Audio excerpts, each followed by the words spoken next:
प्यारे बच्चों, हमने देव पाठ पढ़ लिया है। अब देव के प्रश्नोत्तर हम लोग करते हैं इस वीडियो में। कवि देव का जन्म स्थान है इटावा। गहरी गहरी घटा में कौन सा शब्दालंकार है? ये पहले भी बताया था पिछले पाठ में भी। अनुप्रास अलंकार है। अनुप्रास अलंकार की क्या विशेषता है? जब एक ही वर्ण की आवृत्ति हो। देखिए, घ घड़ी घ घड़ी घ घड़ी, एक ही वर्ण की जब आवृत्ति होती है और तो वहाँ पर होता है अनुप्रास अलंकार। तो इसीलिए यहाँ पर गहरी गहरी घटा में कौन सा शब्दालंकार है? अनुप्रास अलंकार। और यहाँ पर शब्दगत चमत्कार है, इसलिए ये शब्दालंकार है। अति लघुतात्मक प्रश्न देखिए आप। श्री ब्रज दुल्हे की संज्ञा किसे प्रदान की गई है? तो श्री ब्रज दुल्हे की संज्ञा श्री कृष्ण को प्रदान की गई है। रस की लालची और दासी कौन हो गई है? तो रस की लालची और दासी कौन हो गई? नायिका की आंखें हो गई है। तो नायिका की आंखें रस की लालची और दासी हो गई है। प्रश्न नंबर 5, शाम ने किसे झूला झूलने के लिए आमंत्रित किया? तो शाम ने किसे झूला झूलने के लिए आमंत्रित किया? किसी गोपी या नायिका, उसको राधा को। किसी या तो किसी गोपी का नाम लिख सकते, गोपी के बारे में लिख सकते हैं, या फिर नायिका राधा को। इनको शाम ने झूला झूलने के लिए आमंत्रित किया। प्रश्न नंबर 6, नेत्रों को मधुमक्खी के समान क्यों बताया गया है? तो नेत्रों को मधुमक्खी के समान क्यों बताया गया है? प्रश्न 6 का उत्तर है, जिस प्रकार मधुमक्खियाँ रससिक्त होकर मधु में डूब जाती हैं, उनके पंख मधु में डूब जाते हैं, जिस कारण वे उससे बाहर नहीं निकल पाती हैं। उसी प्रकार गोपियाँ नायिका की आँखें प्रियतम श्री कृष्ण की रूप माधुरी में डूब जाती हैं और कोशिशों के बाद भी बाहर नहीं निकल पा रही हैं। इसीलिए कवि ने नेत्रों को मधुमक्खी के समान बताया है। प्रश्न नंबर 6 का उत्तर। प्रश्न नंबर, नायिका के भाग क्यों सो गए? प्रश्न नंबर 7 है, नायिका के भाग क्यों सो गए? नायिका के भाग, नायिका निद्रा में ऐसा सपना देख रही है कि झीनी झीनी बूंदें पड़ रही थी। सावन का सुहावना मौसम था। ऐसे मौसम में प्रिय श्री कृष्ण ने उससे झूला झूलने का आग्रह किया। जैसे ही उसने उठने का प्रयास किया, उसकी नींद खुल गई। वह स्वप्न टूट गया। इसी कारण उसकी नींद खुली तो प्रिय मिलन का सुंदर भाग्य सो गया। तो इसीलिए यहाँ कहा गया है कि नायिका के भाग क्यों सो गए। तो नायिका को ऐसा लगा, क्योंकि नींद खुलने से वो सपना टूट गया, तो उसको ऐसा लगा कि मेरे भाग हैं वो सो गए हैं। प्रश्न नंबर,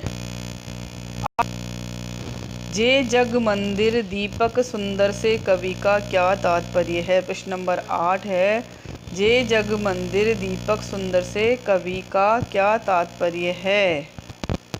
जे जग मंदिर सुंदर से कवि का आशय है कि जिस प्रकार दीपक के जलने से मंदिर में प्रकाश फैल जाता है और वहाँ का दृश्य सुंदर लगता है, उसी प्रकार श्री कृष्ण के वहाँ रहने से सारे ब्रज प्रदेश में आनंद और उल्लास फैलने लगा है। इस तरह कवि ने सुंदर शोभा संपन्न ब्रज प्रदेश को जग मंदिर सुंदर कहकर श्री कृष्ण को उस मंदिर का सुंदर शोभाशाली दीपक या कुलदीपक बताया है। इसलिए कहा है जे जग मंदिर सुंदर, दीपक सुंदर, ये इसीलिए कहा गया है। अब प्रश्न नंबर 9 है बच्चों, काव्यांश के आधार पर कृष्ण के सौंदर्य का वर्णन कीजिए। तो इस काव्यांश के आधार पर आपको, जो आपने भी पढ़ा है, उस काव्यांश के आधार पर आपको ये स्वयं करना है, क्योंकि श्री कृष्ण के सौंदर्य का वर्णन आपको स्वयं करना है। जो जो पाठ में आया है उस तरह से उन्होंने क्या पहन रखा था, पहला जो पद है उससे संबंधित ये अर्थ आएगा, इसमें पहले पद का अर्थ आएगा, तो ये आपको स्वयं करना। ये पायनी नुपुर मंजू बजे कट किंकिनी में धुनी की मधुराई, इस वाले का अर्थ आएगा और ये आप स्वयं करें। अगला प्रश्न नंबर 10 है, पठितांश के आधार पर देव की काव्यगत विशेषताओं पर प्रकाश डालिए। तो इस पठित अंश के आधार पर काव्यगत विशेषताओं के बारे में बच्चों मैंने पहले भी बताया था। काव्यगत विशेषताएं होती है जो उनकी काव्य कला से संबंधित, भाव पक्ष और कला पक्ष दोनों आ जाते हैं जिसमें।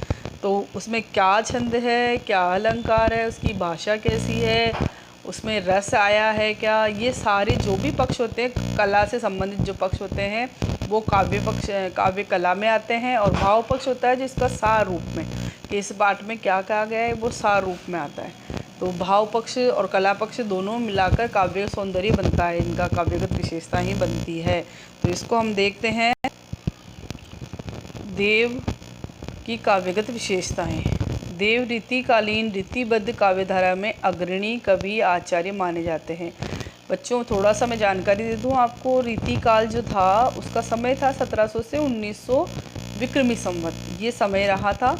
उस समय 3 प्रमुख धाराएं प्रचलित थी इस रीतिकाल में, रीतिबद्ध, रीति सिद्ध और रीति मुक्त। यानी जिन्होंने रीतिकाल की बंधी बंधाई परिपाटी में बंधकर जिन्होंने काव्य रचना की वो रीतिबद्ध कहलाए, और जिन्होंने रीति काल के अलावा हटकर रचनाएं की वो रीति मुक्त कहलाए, और जिन्होंने रीति काल को और अधिक प्रभावित किया वो रीति सिद्ध कहलाए। जैसे रीति सिद्ध कवियों में है बिहारी, और इसमें है देव, केशव, चिंतामणि, और रीति मुक्त कवियों में आते हैं घनानंद प्रमुख कवि आते हैं। तो इस तरह से ये रीतिकालीन रीतिबद्ध काव्यधारा में के अग्रणी कवि और आचार्य दोनों माने जाते हैं। जो महाकवि देव है, आचार्य और कवि दोनों, इनमें दोनों ही माने जाते हैं। ये देव रसवादी कवि रहे हैं, इसी से इन्होंने नायिका के सौंदर्य, प्रेम और श्रृंगार का चित्रण विशेष रूप से किया है। कैसे कवि रहे हैं वो? रसवादी, ठीक है ना, रस को प्रधानता दी है उन्होंने, और इसी कारण उनके काव्य सौंदर्य में, मतलब उनके उसमें नायिका का सौंदर्य, उनके काव्य में प्रेम और श्रृंगार का चित्रण विशेष रूप से हुआ है। इनके काव्य में अनेक विशेषताएं हैं, जैसे इनके काव्य का भाव पक्ष अत्यंत सरस, कोमल और रसपूर्ण एवं अनुभूतिमय है।